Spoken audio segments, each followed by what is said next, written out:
Hi, this is Irving Steele, your host of Local Issues, and today we are very excited. We are 21 days out until the U.S. elections, and so everyone's getting all excited about that. And on top of that, we have two very special guests here with us today. We have Junior and Mark, who are amazing friends and artists and creative leaders in our community who champion a unique vantage point of East and West kind of coming together in this unique vantage point. So welcome to the show. Great to have you guys here with us. Thank you. And I also wanted to welcome you guys back. That I understand you spent about 2 months over in China over the summer. I'm really curious, what was it like? What were some of your impressions upon going there after so many years? What was that like? Because pandemic and some of my personal reason, I have been not back China almost 10 years. But start last year, we decided each summer go China with family together. And I feel China is really different with 10 years ago. It show some part, it show two part is very, very different. One is infrastructure construction is changed. Before, we don't have too much highway, we don't have a high-speed train, we don't have electric car, but now I think it's better than most country. Think about before 10 years ago, I have been travel from my hometown to Guangzhou. I take the normal train, it need to be 2 nights, 1 day on the train. And to give people some perspective, from your hometown to Guangzhou, that would maybe be going from, let's say, Minnesota down to Florida, something like that. Yes. Very big distance. Almost across the whole country. Almost across the whole country. Yeah. So now we getting the high-speed train last year. Spend, I think it's 9 hours or 10 hours. And it's 12 hours. Yeah, so it's really fast. And the funny thing is, now when she says really fast, picture 200 miles an hour, and you can put your coffee cup up on the windowsill, and you can watch nothing shaking, just absolutely smooth for 12 hours. And they have a seat level is very comfortable. You can pick which level you want. Most funny thing, they have each chair, they have a QR there. For example, they stopped some city station. You can scan the QR. Next hour, we will be stopping the Xi'an, so I can order Xi'an food. Then they deliver it to the tray. You can eat lunch. And the attendant will bring it up to your seat and hand you whatever food you've just ordered.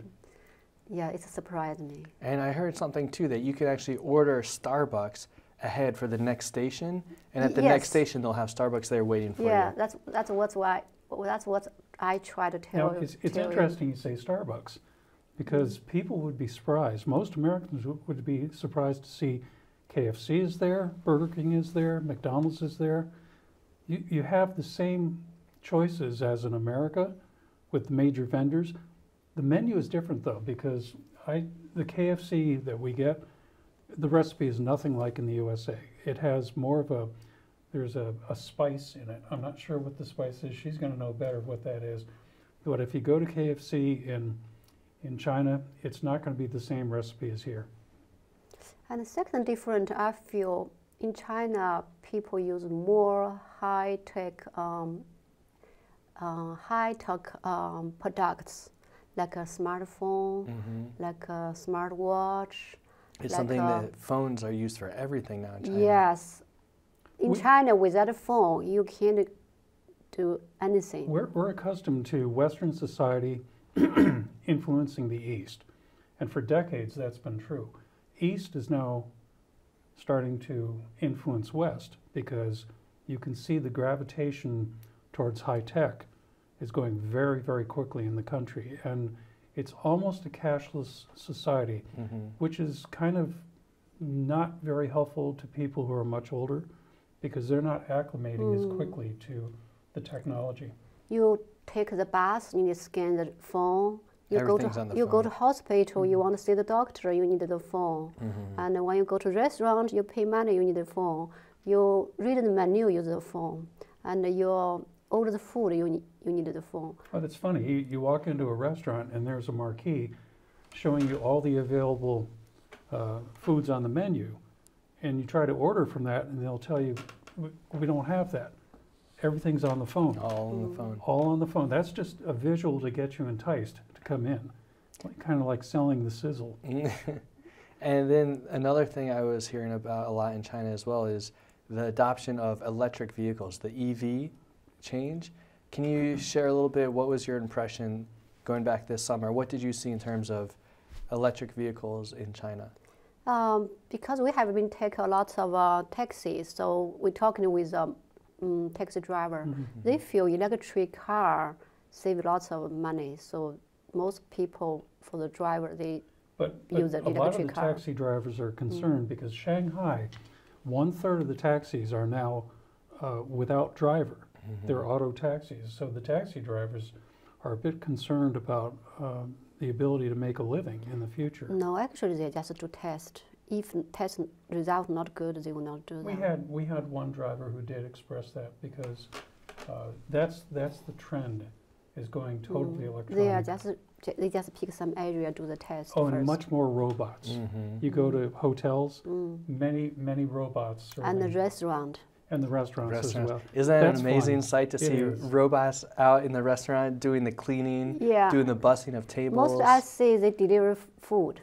delivering Yeah, food they too? come to you deliver food. And in the restaurant, no, in the hotel, one time we ordered food from out another, like a McDonald's.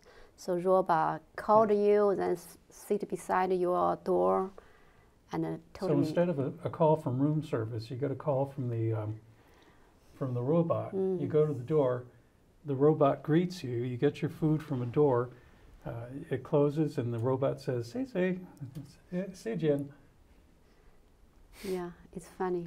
It's pretty amazing to see that adoption so fast, isn't it? Yeah. Yes. But then you look at what Elon Musk is doing, and this past week, the introduction of the robots that he's got, it's coming very quickly. Yeah. Well, also to your point with Elon Musk and Tesla, I'm sure you saw Teslas all over the place in China. My word. But before we get on to Tesla, one of the concerns is when you're in China and you're crossing the street, because the electric cars make no noise, you have to be extra vigilant. And also on the sidewalks, when you're walking, you have to be vigilant constantly for any kind of moving thing, because the cars, the motorcycles, the bikes, the wheelchairs are all on the sidewalk. So you've got to be extra vigilant about that. But as for Tesla, Tesla's all through the society. Every city we've gone in, and we've been to what, 8 cities now? Last year and this year? Almost. 8 cities, and it's pervasive. It's all through the society. I'm curious too, having this vantage point, being there for a couple months, and now coming back to the States now for a little while. What have you seen as some potential opportunities between U.S. and China, whether it's cultural with art and music, or business-wise? What are you two feeling and seeing in that realm? Well, for us, we're operating off of my moniker, which says it starts with the arts. And that's really what we're trying to do, is bring our artwork into the society there, and also bring her artwork especially into the society here. Yeah, we want to try to use art like a bridge. That's America with Chinese, more communication. That can help each other understand each other, learn each other's culture, and not hating each other, not hurt each other. Because art is such a platform where it's usually less divisive. Well, I'm glad you brought that up, because she actually uses that statement on her business card. Oh yeah, what is that on the card? Yeah, that's is my sentence. Art of the universe language. That's so powerful. It's something that it can really bring our countries, our cultures, our world closer together through a medium like art, because it really is this universal language. Yes. That's powerful. And kind of leading into that next station of what we're doing right here locally, I'm really excited to share, and I'm sure you guys are even more so, about the show that you have going on in Norwich. You want to share a little bit what's going on with NAC? That's our second time couple show, actually. We did it the first time 2 years ago. This is the second time. This time, most special part is some painting from Mark. He paint in China.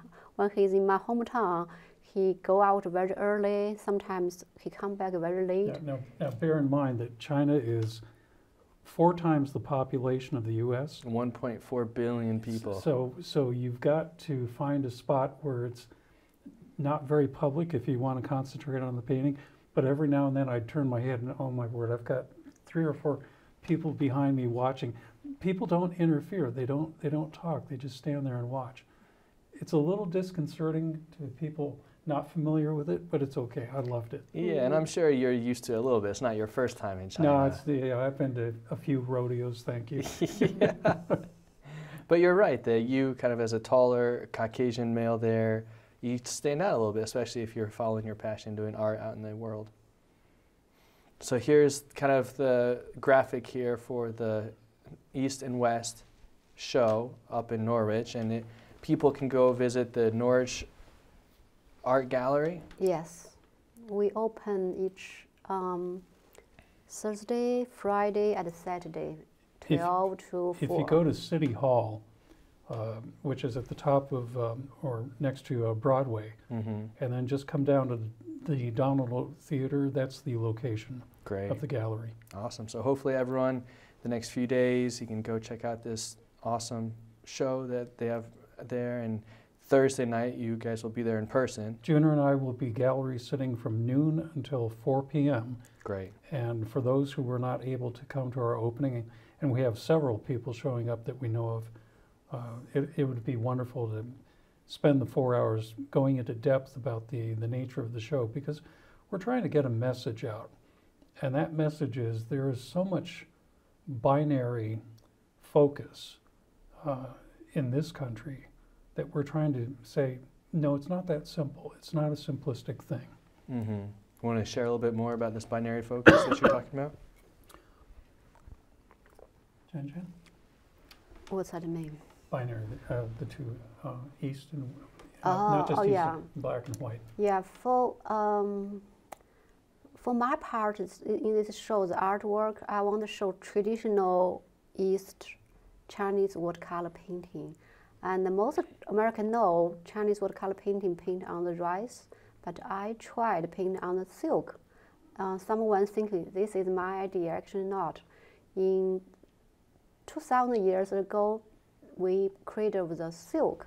That time we don't have paper, so we paint on the silk. And I showed you the west way, stretched on the canvas, like East people did it on the canvas. So I just want to show what's a real Chinese watercolor.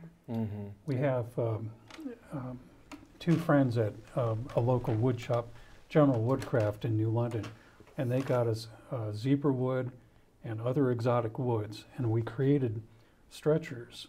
And then we've got a proprietary way of taking the silk, adhering it to that.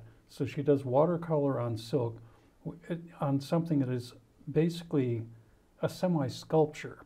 It's a platform unique to her process, and you can see that in the painting to her right in the photograph there. That's done on silk, and that's something that Westerners are not really accustomed to. Yeah, and I loved it. I went and checked out the gallery on the weekend the other day, and I thought it was really cool how some of your artwork, some of Mark's artwork, of course it has the Western flair, but there's also some hints of kind of Eastern influence and how that kind of reverberates through there.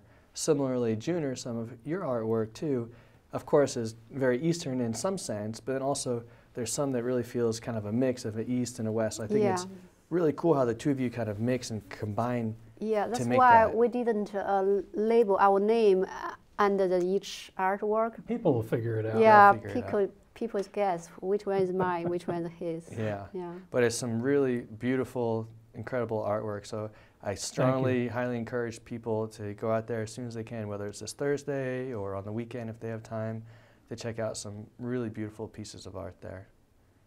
I think we've got one image that's going to come up of a vertical, it's a photograph, and the wonderful people down at Quality Printers in New London, Brian and Kirk, worked on these. I've got several of them that I'm developing. What I'm doing is taking photography and actually adding painting on top of it. And this particular one, it's an actual Burger King that I've montaged in the city. And down at the bottom, you see Chinese writing because I'm learning how to write in Chinese. And This is your writing. I've done the writing on it. Wow. You're really getting good with the Chinese. I'm getting into the point where I'm adding painting to photographs. So I'm doing mixed media. And the QR codes on this actually work. So you walk up to the artwork and you scan it. And this is something I'm going to be working on much, much more as I bridge the two cultures. Mm-hmm. This is a China Burger King QR. The QR code for So Burger King. when you scan Yeah. it, you actually read it from China. That's so funny. So nowadays, people can just go up to the Burger King, scan the QR code in China, and order their Whopper Yes. or whatever Yes. they might need. Well, it's similar to what you did just before we got here. We went to Dunkin' Donuts, and you held up the iPhone Similar for to them that. to scan. Mm-hmm. But China's well ahead of us. I've Mhm. got to say it. They're easily 10 years ahead in terms of acclimation to that. Mm-hmm. Great. And maybe, Mark, you want to share a little bit about some of the cultural presentation you've done with the Chinese community, the Chinese school here? What I'm enjoying so much is that the Chinese community here has been ever so welcoming for me to come in and take my Western approach and add that cultural mix. And it's ever refreshing working with young children and helping them understand. But one of the concerns that the Chinese parents have is that the children are so accustomed now to this culture that they're losing the ability to read or speak Chinese. So as I'm at the school teaching, I will take another course with a teacher named Wenhua, and he's teaching me and others how to speak in Mandarin. So when I come in and work with my students, the first class the next week, I speak to them in Mandarin, and they give me this curious look, and then I tell them what it means. So it's worked in the other way, where now I'm teaching Chinese, and it helps me learn that way also. Exactly. They say the best way to learn is to actually teach. There you go. So you teaching that Chinese, I'm sure, helps But progress your it's Chinese. thanks to Juner that I have this opportunity, because without her encouragement, without her getting me involved in the community, she's absolutely fabulous at doing that sort of thing. She's got the confidence now to do the artwork. She's still firmly entrenched in teaching. Yeah, But now I love teaching. Yeah, maybe you want to share a little bit more about your teaching. Here's a great photo of Yeah. you doing some teaching. This photograph is photographer Vinny. He visited my studio, took a picture with Vinny with my Scarano, students. Okay. who's key to hygienic galleries. Perfect. So you have what looks like maybe 6, 10 students in there practicing, studying art with you. Yeah, this class is first level, 6 years old children practice Chinese watercolor that day. Okay, so they learn Chinese watercolor. Yeah, they learn Chinese watercolor, and it surprised me is this last year they win the whole America Chinese watercolor competition. Amazing. Golden King, Silver Key. Wow. Yeah. And the amazing thing is, this is her sole effort, and she's in competition with high schools all through Connecticut who apply to this. I won't mention names, but there are high schools in southeastern Connecticut who also apply, and Juner consistently pulls in awards of many levels. I'm so proud I have a very professional art school now. That's awesome. How many students do you have total, do you think? It's not stable. Sometimes they come back, sometimes they have another thing It to do. depends, it varies. Yeah, it's different with a normal school.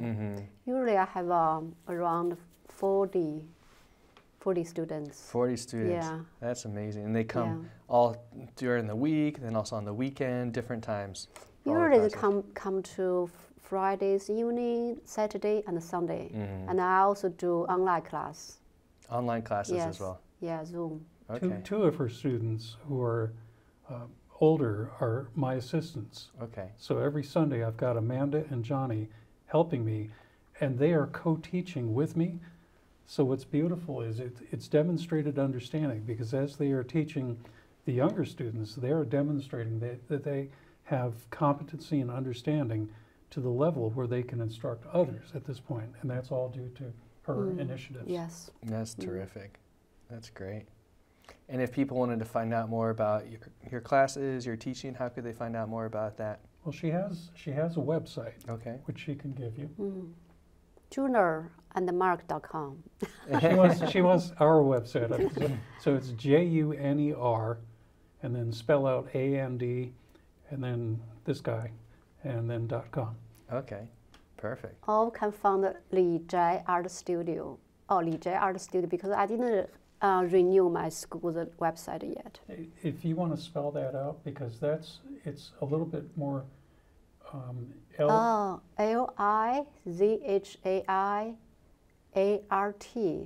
LIZHAIARTSCHOOL.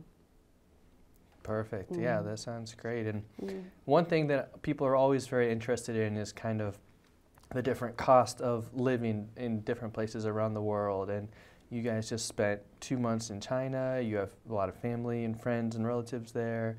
Now coming back to the States, we hear about it all the time right now in the news every day. Inflation's going up, cost of groceries up 20%, and all these different things that are really adding. Let me address that directly, and that is the price of things are not really going up. Okay, The value of the dollar is going down. gotcha. So when people say, oh, look at gold, it's rising, look at silver, no, what's happening is the purchasing power of the dollar through inflation is being reduced more and more and more.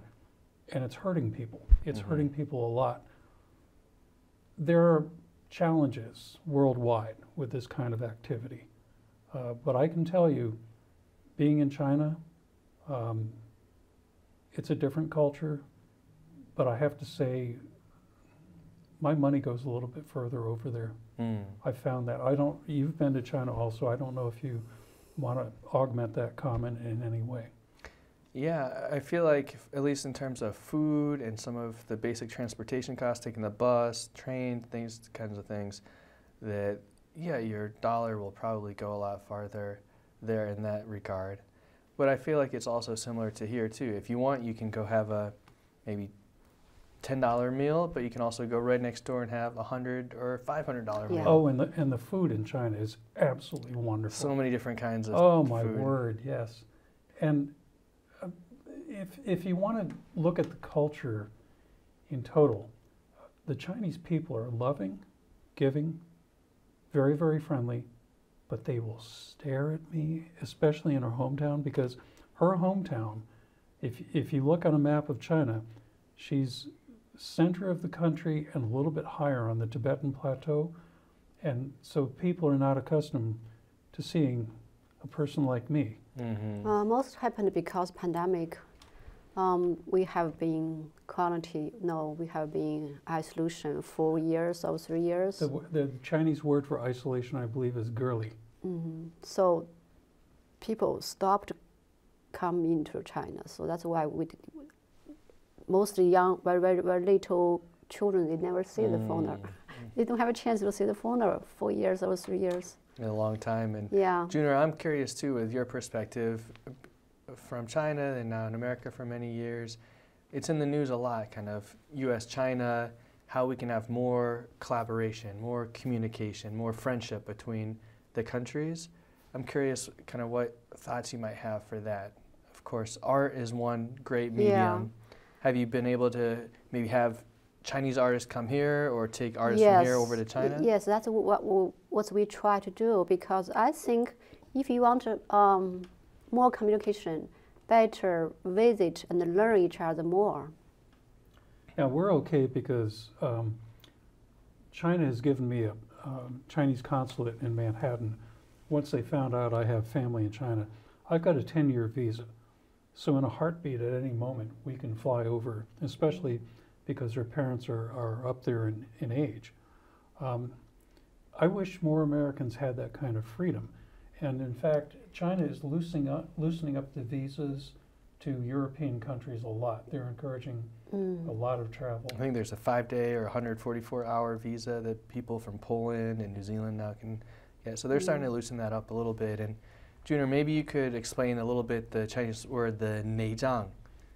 If Chinese describes some like internal war or kind of civil war, I believe the word is something like neizhang, something like that. Is Neizhang. Have you heard people describe things like that in China as they describe America? I don't know. Well, it could be a language thing as well. There's still Cantonese, which Junior does not speak. She's fluent in 3 languages. Her hometown language, Mandarin, and English. But if that's a word in Cantonese, she may not know it. I think now, actually, China, they really want to open to welcome another country visit China. Now, if you want to go travel China, not very hard. You don't need to make an appointment. You just go to embassy. They give you a visa. Last year was my first time being in China, and I had all kinds of apprehension. This year I go there, totally relaxed. No problem at all. Feel totally comfortable everywhere I go.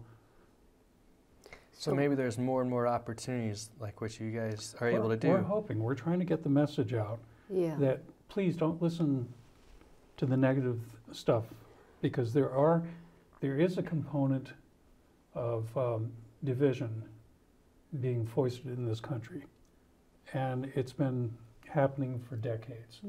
We're trying to help people understand, no, e pluribus unum, e pluribus unum. The business of, or not the business, but the outreach traditionally for America has been to present a compelling message to the world of unity. And that's what her father actually wrote for our wedding, is that it's fate, it's not accident. It's fate. I believe that's a really cool expression in Chinese, kind of the mix of fate and destiny kind of coming together. 缘分. To kind of make it with timing and everything to work. Yeah. And I know that we start off the show by saying, hey, we have about 3 weeks left here in America before elections. And of course, we don't need to jump into different candidates, obviously, if you don't want to. But maybe you two have a message for the viewers and people out there in terms of how... I do. I'd like to lead off with this. I have no political affiliations with any party. And my friends are hard left and hard right. And Junior admires that I play things straight down the middle. She says that in China, that's actually admired. But I'm noticing there is a divisiveness in this country right now. There is division, and everything is centered on polarizing. And that's got to stop. And again, it's e pluribus unum, out of many, one. Out of many, one. Yeah, I completely agree. You know, you and I have spoken at length on this, that the divisiveness, it just pulls people, pulls communities, pulls towns and cities further and further apart from a common good and a common goal. Well, I actually have something that I'm working on artistically, and I brought something in that I thought I might want to share. In China, they use white. They will call me white. Well, I've learned there's Heisa, which is black. Heisa. Black in Chinese. Sa is color. Heisa and Baisa. White. Black and white. Yep. Okay. I am not white. Yep.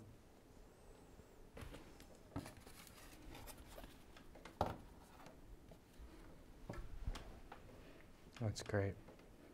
Yeah, there's a lot of middle ground, hopefully, and hopefully through medium like art as a universal language, how we highlight it, hopefully we can create more platforms for more communication, more collaboration, more business between the countries, Yes. and more win-win opportunities. I'm a firm believer that Yes, the it's possible. the focus needs to be on how do we get more business into China from America?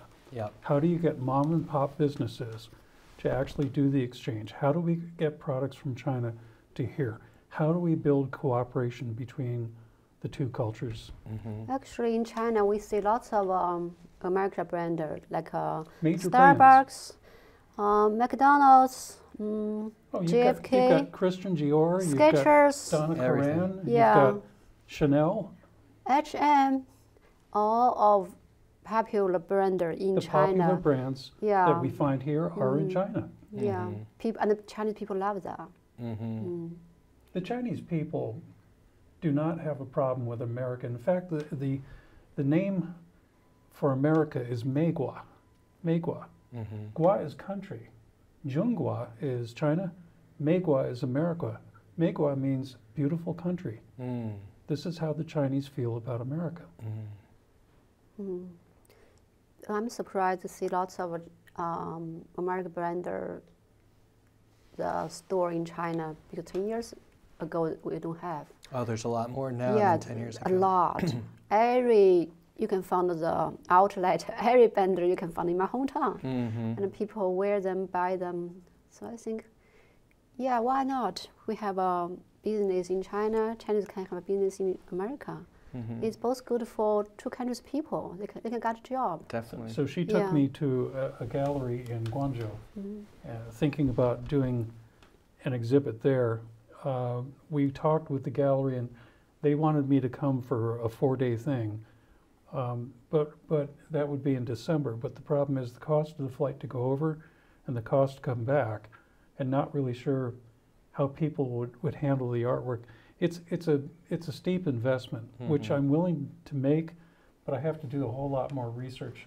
Go ahead. Yeah, go ahead. we can find some another show in summer because summer we have more time. But our plan is to go to Beijing next year. Mm. So next summer, I've told her, let's go to Japan first. Mm. So we'll head to Tokyo, perhaps, or Sapporo. Yeah, maybe we will make a tour because a lot around us, a lot of friends see what's happening in China. He posted on Facebook.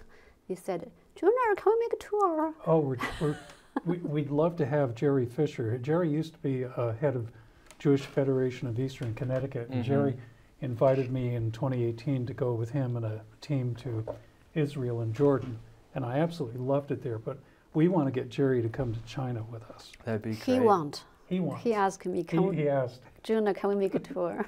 And maybe the flip side too, that since you all have a lot of relations with galleries and friends and family over Yeah. there might be an opportunity this next year, connect it with Jerry and local Chamber of Commerce, with congressmen and other people. Maybe we could do a cultural exchange, bringing groups over here That would be Yeah. fabulous. and have that kind of as an art gallery Yes. opening. And we met at the Griffiths Art Center many years ago. So it would be lovely to see folks from that community get involved also. And Art is our 月老. Do you know which means 月老? What is Yue Liao? 月老 is in Chinese culture they feel two couple get together, some angel. The angel not a boy, he's a very old man. He uses one red line, tied him, tied me. That's Connect. called 月老. Connect 月老. each other, make you guys get it together. Yeah. And that's your connection. Yeah. it is. That's special. Well, is there anything else you want to share with our viewers today about your upcoming show, about some of these art exchanges, other than make sure you are there and you're at the event? You want to talk about Amber and what she's doing? My daughter, she working on the social scientist. She's doing good. Well, she's in England right now. Yeah. She's Oh, taking. congratulations. She got her bachelor's and now she's going for higher education. Mm. But the cool thing is her daughter now speaks with a British accent. Wow. That's amazing. So you talk about cross-cultural. It's happening in our family. Mm-hmm. And living with her parents every summer is absolutely fabulous. And her mother contacted Junior yesterday and said she redesigned the bathroom next to where the room we stay in every year. Mm-hmm. And she redesigned the bathroom to accommodate Western interests, let's say. Yeah, so people's color is different, people's heart is same. We are family. And we actually have that in the exhibit. We have a scroll that's up where she writes, people's heart is the same. And then next to that, I put a quote from Kurt Vonnegut. So come to the exhibit, and folks, come to the exhibit. 肤色不同，心相同 means skin color is different, but our heart all red. We all have brains. Mm-hmm. We all have hearts. We're basically the same. The only difference is how we are conditioned by our environment. Mm-hmm. That's powerful. And Mark, maybe you want to share a little bit, if we have time remaining, just about kind of your experiences with Junior as your wife. You have this special connection through art, and you do a lot in the community together, different showing, different gallery. Do you want to share anything like that? I'm glad you touched on that. There was something uncomfortable for me 4 years ago, and this is as we were engaged and the first year we were married. I come from Nyack, New York, which is metropolitan area of New York City. It's a suburb, ostensibly. And cool thing is I grew up in a house that was 6 blocks away from Edward Hopper's birthplace and early residence, so there's influence in my art. But what I noticed is, in southeastern Connecticut, an awful lot of ethnic challenge, let's say, the way people would treat Junior. Something I've never seen in my life. And I've been to 11 countries. I've never seen the kind of treatment that she received. And it was from people of all different skin tones, but always from women, never from men. So that's a concern that I have. That's not just happened on me. That's because pandemic. Some people thinking the virus come from China, so that's why a lot of Chinese that period of time got hurt. I've arrived at my own conclusions, and other people have arrived at their conclusions. Let's just say that 我爱你中国，我爱你美国. And for viewers who don't know, what "爱你" means I love you. So Mark's saying he loves America, he loves China, and if we have more people with this mentality, that sure, there's different competition between countries, of course, but if we have great marriages like yours and, you know, diverse families coming together with children and next generation and understanding through art and music and culture, that we can have people who can love both countries. I remember, I don't know if you were at an exhibition years and years ago, I think Stephen was his name, from Harvard, and he had a beautiful symbol, I'll never forget. It was a mix of a Chinese flag and an American flag, and kind of taking parts of each of the flags in a cross together. Almost like a yin-yang. Almost like a yin and yang. And it was just a really powerful symbology of the 2 largest economies in the world, probably the 2 most powerful nations. And there's just so much symmetry that can be achieved if we find these win-win solutions as opposed to lose-lose. Exactly. Yep. Glass half full. Gotta have that mentality of glass half full, and through mediums like art and music and culture, these are very simple ways that we can build these bridges. It starts with the arts. Let's get busy. It starts with the arts. Yeah. So if there's viewers out there who are interested and want to help support this mission and support Junior and Mark and create more bridges, please reach out to us, and we'd love to create more of these connections. Amen. Thank you. So thank you so much for all that you're doing to create these bridges and the communication through art, the universal language. So thank you again for taking your time, and please visit their show up in Norwich here and follow them on social media and their webpage. So thanks again for your time. Thank you. Thank you.